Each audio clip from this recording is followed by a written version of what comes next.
Okay. 54321.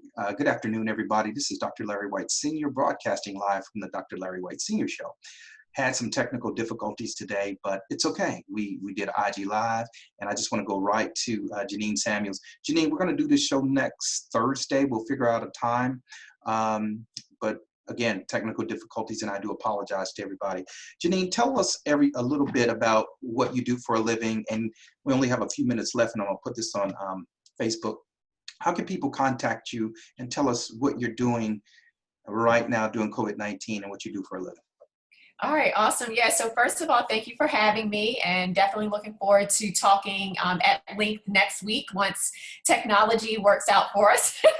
But basically during this time period, obviously hope and pray that everyone out there is staying healthy and safe, and putting your family and yourself, making you all a priority, and using this time to really do things that maybe you haven't done in ages, things that have been on your to-do list that you need to do, but you just keep putting off because life is so hectic and other things seem to bubble up in priority. So even though it's a very uncertain and weird time for us, I feel like we can find the positivity in all situations. So that's really what I'm trying to do right now.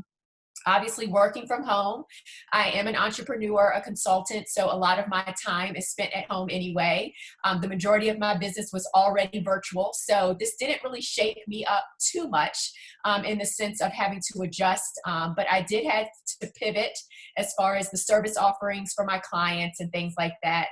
And then obviously very upset that I'm not able to really be over at FedEx Field, kind of hanging out with the Washington Redskins cheerleaders and getting ready for some, live in-person Redskins events. But we make it work, and we shift and we pivot and we do what we have to do.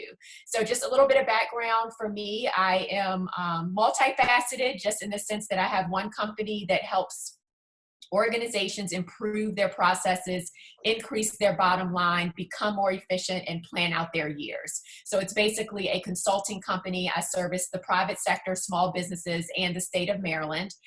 Then I'm also a host, a reporter, an anchor, and a producer. Right now, I freelance for CTV, which is in Maryland, but I am also the in-game host for the Washington Redskins, the Burgundy and Gold, and am the former in-game host for the Wizards and the Baltimore Brigade, which is an AFL team.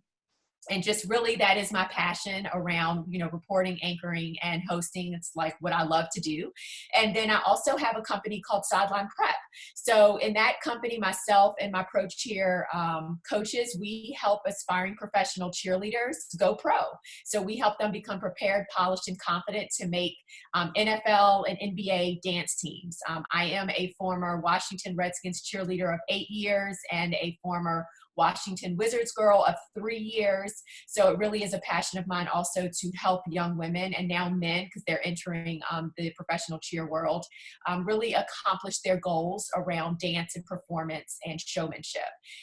Also really helping them with increasing their confidence and helping them become better versions of themselves. And people can contact me obviously on Facebook, GeNienne Samuels, on IG and Twitter, GeNienne with a G. And I am always open to new partnerships and opportunities and just a good conversation. Absolutely. Listen, everybody, go over to IG Live.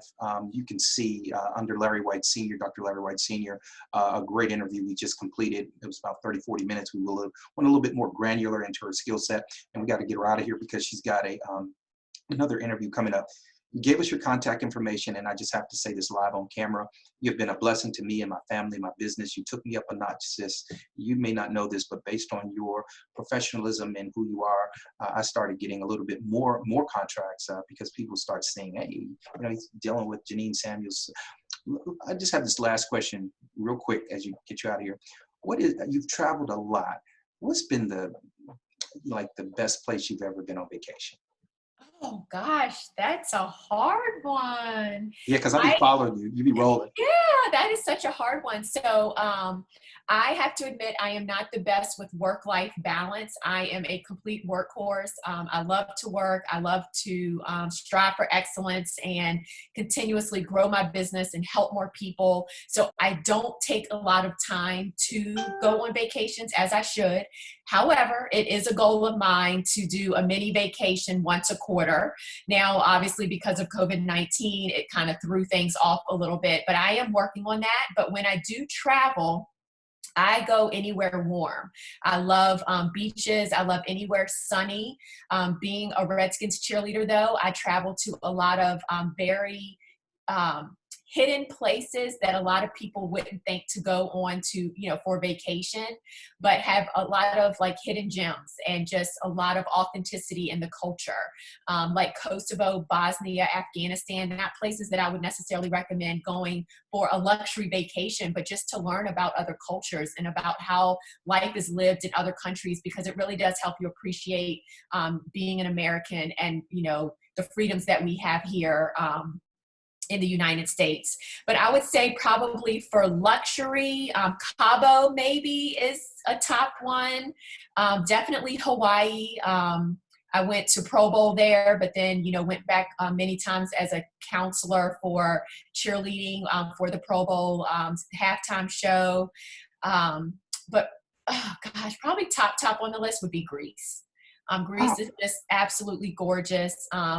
I went on a tour with the Redskins to the Greek Isles and then also the mainland, of course, and having the opportunity to go to what we call the villages in Greece, like being able to really integrate with the culture there, kind of hidden in these small villages, and just all of the history is just absolutely amazing in Athens. And Yes.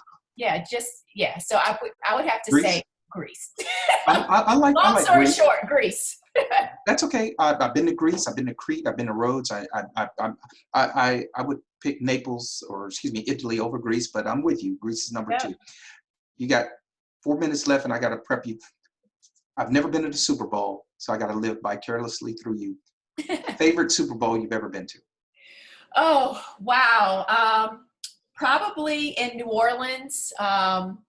Unfortunately, didn't go as a participant as a cheerleader because unfortunately the Redskins, when I was on the team, and since then has not made it to the Super Bowl, but probably New Orleans. Beyonce performed at the halftime show. The lights in the stadium went out. So it was like a crazy, crazy atmosphere.